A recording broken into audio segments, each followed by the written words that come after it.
स्वागत है आप सभी का अपने चैनल ऑनलाइन स्टडी 1.6 में। दोस्तों आज के इस वीडियो में प्रश्नावली 8.1 के प्रश्न संख्या 9 को सॉल्व करेंगे। प्रश्न संख्या 9 है, त्रिभुज ए बी सी में जिसका कोण बी समकोण है, यदि tan a बराबर 1/√3 तो निम्नलिखित के मान ज्ञात कीजिए। देखिए प्रश्न संख्या 9 में दो प्रश्न दिया हुआ है। पहला प्रश्न है sin a cos c। देखिए इस बीच में कोई चिन्ह नहीं है तो गुना का चिन्ह है, तो इसको पढ़ेंगे sin a into cos c plus cos a into sin c। और दूसरा नंबर प्रश्न है cos a into cos c minus sin a into sin c।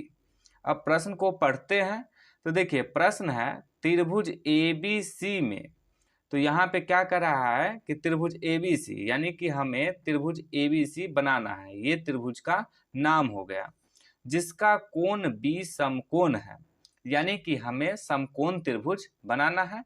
तो चलिए समकोण त्रिभुज बनाते हैं। तो ये समकोण त्रिभुज बना दिए हैं। अब देखिए ये जो समकोण त्रिभुज बनाए हैं इसमें ये वाली कोण 90 डिग्री का है, यानी कि ये कोण समकोण है। अब देखिए प्रश्न में क्या दिया हुआ है, कोण B समकोण है, यानी कि ये कोण जो समकोण है इसका नाम हमें देना होगा कोण B।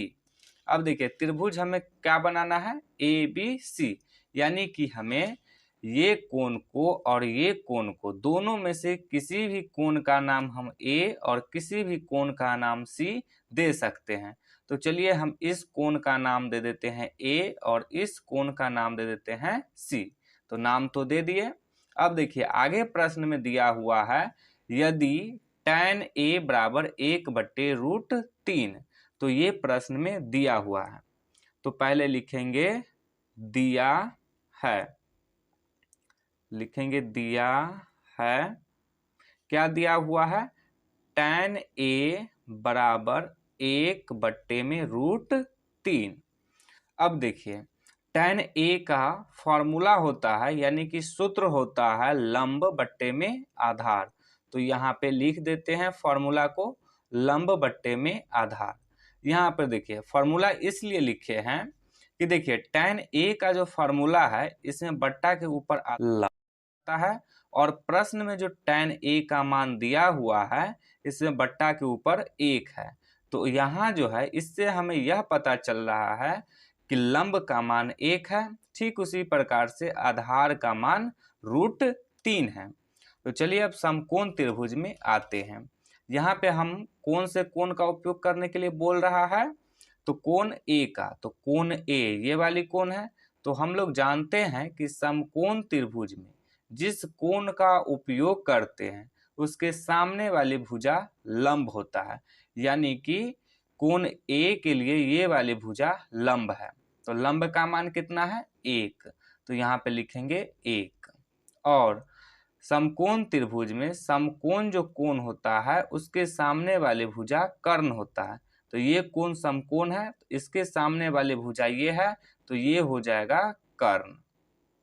और जो बना रहता है, यानी कि जिस भुजा पे कोण बना रहता है वो भुजा का नाम होता है आधार। तो आधार ये वाली भुजा है, तो आधार का मान कितना दिया हुआ है √3, तो इसका मान हो जाएगा √3। अब देखिए ये जो त्रिभुज बनाए हैं इसमें दो भुजा का मान हमें दिया हुआ है, लेकिन तीसरी भुजा का मान नहीं दिया हुआ है। तो सबसे पहले तीसरी भुजा का मान निकालेंगे। तो इसके लिए लिखेंगे त्रिभुज ABC में। अब हम सभी लोग जानते हैं कि समकोण त्रिभुज में दो भुजा का मान दिया रहे और तीसरी भुजा का मान निकालना हो तो पाइथागोरस प्रमेय का उपयोग करते हैं। तो यहाँ पे लिखेंगे पाइथागोरस प्रमेय से। तो लिख दिए पाइथागोरस प्रमेय से। अब पाइथागोरस प्रमेय को लिखेंगे। तो देखिए पाइथागोरस प्रमेय होता है कर्ण का स्क्वायर बराबर में लंब का स्क्वायर, लंब का स्क्वायर प्लस आधार स्क्वायर। ये होता है पाइथागोरस प्रमेय। अब देखिए हमें किसका मान निकालना है, कर्ण का, तो कर्ण के स्थान पे कर्ण को ही रहने देते हैं, बाकी वह सभी का मान लिखते हैं। तो देखिए लंब, लंब का मान कितना है, 1 है, तो लंब के स्थान पे लिख देंगे 1, स्क्वायर लगा हुआ है तो स्क्वायर लगा देंगे, प्लस आधार, आधार का मान है √3, तो आधार के स्थान पे लिख देंगे √3, स्क्वायर लगा हुआ है तो स्क्वायर लगा देंगे। अब इसको हल करेंगे तो ये हो जाएगा कर्ण स्क्वायर बराबर 1 का स्क्वायर करेंगे तो हो जाएगा 1 प्लस √3 का स्क्वायर करेंगे तो स्क्वायर से रूट कैंसिल हो जाएगा, तो ये जो 3 है ये रूट से बाहर आ जाएगा। अब ये हो जाएगा कर्ण स्क्वायर बराबर 1 और 3 को जोड़ेंगे तो हो जाएगा 4। तो देखिए यहाँ पे कर्ण स्क्वायर का मान आ गया 4, हमें किसका मान निकालना है, सिर्फ और सिर्फ कर्ण का, तो इसके लिए स्क्वायर को हटाएंगे तो बराबर के इस तरफ से स्क्वायर को हटाएंगे तो बराबर के इस तरफ रूट लगाएंगे, यानी कि कर्ण बराबर हो जाएगा √4। तो ये जो 4 है ये रूट से बाहर निकल सकता है, तो इसको रूट से बाहर निकाल लेंगे। तो इसके लिए 4 का करेंगे अभाज्य गुणनखंड, तो देखिए ये लगेगा 2 से, 2 दूनी 4, फिर लगेगा 2 से, 2 एकम 2, यानी कि 2 2 बार आ गया, तो हम इसको लिख सकते हैं 2 गुने 2। अब देखिए रूट के अंदर में 2 2 बार है गुना के रूप में, तो 1 2 रूट से बाहर आ जाएगा, तो कर्ण का मान आ जाएगा 2। तो अब देखिए इस भुजा का मान निकल गया, तो अब यहाँ पे लिख देंगे 2। तो ये जो समकोण त्रिभुज है इसमें सभी भुजा का मान निकाल लिए, यानी कि सभी भुजा का मान हमें पता हो गया। तो अब देखिए हमें जो है प्रश्न नंबर 1 और प्रश्न नंबर 2 सॉल्व करना है। तो इन दोनों प्रश्नों को सॉल्व करने के लिए हमें साइन ए और साइन सी के मान का आवश्यकता होगा और कॉस ए कॉस सी के मान का आवश्यकता होगा। तो क्यों ना हम इस सभी का मान पहले ही निकाल लेते हैं।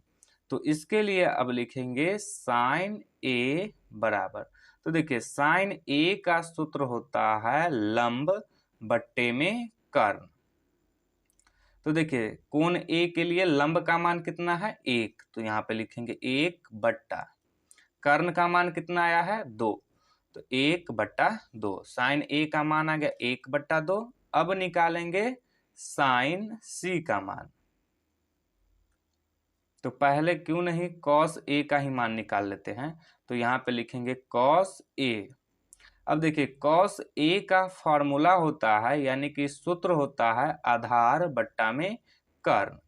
अब देखिए कोण ए के लिए आधार ये वाली भुजा है, तो आधार का मान है √3, तो आधार के स्थान पे लिख देंगे √3 बट्टा कर्ण का मान है 2, तो कर्ण के मान पे लिख देंगे 2, तो कॉस ए का मान आ गया √3 बट्टे में 2।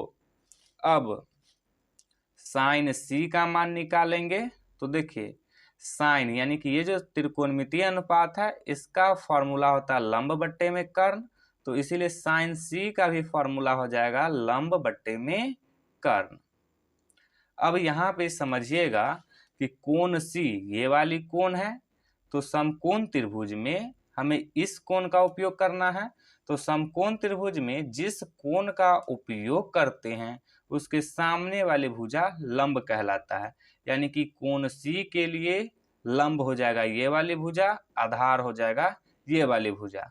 तो कोण सी के लिए लंब का मान आ गया √3 और आधार का मान आ गया 1, तो लंब, लंब के स्थान पे लिखेंगे √3 बट्टा कर्ण का मान कितना है 2, तो कर्ण के स्थान पे लिख देंगे 2, तो साइन सी का मान आ गया √3 बट्टे में 2।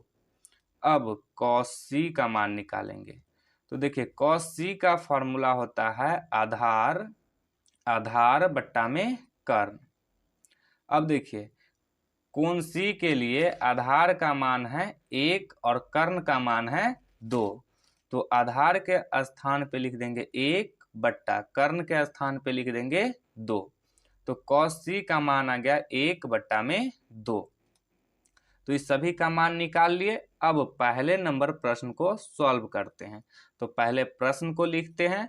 तो यहाँ पे देखिएगा प्रश्न है sine A into cos C plus cos A into sine C. तो प्रश्न को यहाँ पे लिख देते हैं, sine A into cos C plus cos A into sine C. अब सभी का मान इसमें रखते हैं। तो देखिए साइन ए का मान है 1/2, तो रख देते हैं 1/2। इस बीच में कोई चिन्ह नहीं तो गुना का। कॉस सी का मान है 1/2, तो रख देते हैं 1/2 प्लस कॉस ए का मान है √3/2, तो रख देते हैं √3/2, कोई चिन्ह नहीं तो गुना का। साइन सी का मान है √3/2, तो रख देते हैं √3/2। तो सभी का मान रख दिए। अब इसको सॉल्व करेंगे तो 1 और 1 का गुना करेंगे हो जाएगा 1/2, और 2 का गुना करेंगे हो जाएगा 4 प्लस √3 का √3 से गुना करेंगे। तो देखिए यहाँ पे √3 गुने √3 करेंगे तो इसको हम ऐसे लिख सकते हैं √3 गुने 3। 3 दो बार है गुना के रूप में, तो 1 3 रूट से बाहर आ जाएगा, तो यह हो जाएगा 3/2 को 2 से गुना करेंगे तो 4। देखिए ये बट्टा पर के जोड़ के रूप में आ गया, तो इसको बट्टा पर का जोड़ करेंगे तो इसके लिए 4 और 4 का एलसीएम देंगे, आ जाएगा 4। 4 से 4 में भाग देंगे तो 1 से कटेगा, 1 को 1 से गुना करेंगे तो हो जाएगा 1 प्लस फिर 4 से 4 में भाग देंगे तो 1 से कटेगा, 1 को 3 से गुना करेंगे तो हो जाएगा 3। अब 1 और 3 को जोड़ेंगे तो हो जाएगा 4 बट्टा में 4 है तो 4। अब इसको काटेंगे तो ये कट जाएगा, 4 एकम 4। तो ये जो प्रश्न संख्या 1 था इसका आंसर आ जाएगा 1। अब इसके बाद दूसरे नंबर प्रश्न को सॉल्व करेंगे। तो पहले प्रश्न को यहाँ पे लिखते हैं। दूसरा नंबर प्रश्न है cos A into cos C minus sign A into sine C. अब सभी का मान यहाँ पे रख देते हैं। तो देखिए कॉस ए का मान है √3/2, तो रखते हैं √3/2। इस बीच में कोई चिन्ह नहीं तो गुना का। अब है कॉस सी, तो देखिए कॉस सी का मान है 1/2, तो यहाँ पे रखते हैं 1/2 माइनस साइन ए, तो साइन ए का मान है 1/2, तो साइन ए के स्थान पे लिख देंगे 1/2 गुने साइन सी का मान है √3/2, तो रखेंगे √3/2। तो सभी का मान रख दिए। अब इसको सॉल्व करेंगे तो √3 को 1 से गुना करेंगे तो हो जाएगा √3, बट्टा है तो बट्टा, 2 को 2 से गुना करेंगे तो हो जाएगा 4 माइनस, अब 1 को √3 से गुना करेंगे तो हो जाएगा √3 बट्टा, 2 को 2 से गुना करेंगे तो हो जाएगा 4।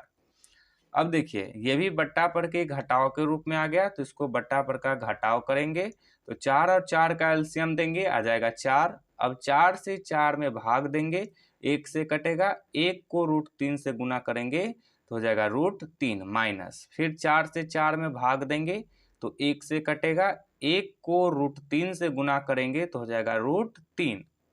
अब देखिए √3 में से √3 को घटाएंगे तो आ जाएगा 0, बट्टा में 4 है तो 4। अब देखिए 4 से 0 में भाग देंगे तो कितना से लगेगा, 0 से, यानी कि ये इसका आंसर कितना आ जाएगा, 0। तो ये हो गया इसका आंसर। तो उम्मीद है कि आप लोगों को प्रश्नावली 8.1 के प्रश्न संख्या 9 जो है ये समझ में आ गया होगा। यदि समझ में आ गया हो तो इस वीडियो को लाइक कीजिएगा और चैनल को सब्सक्राइब जरूर कीजिएगा।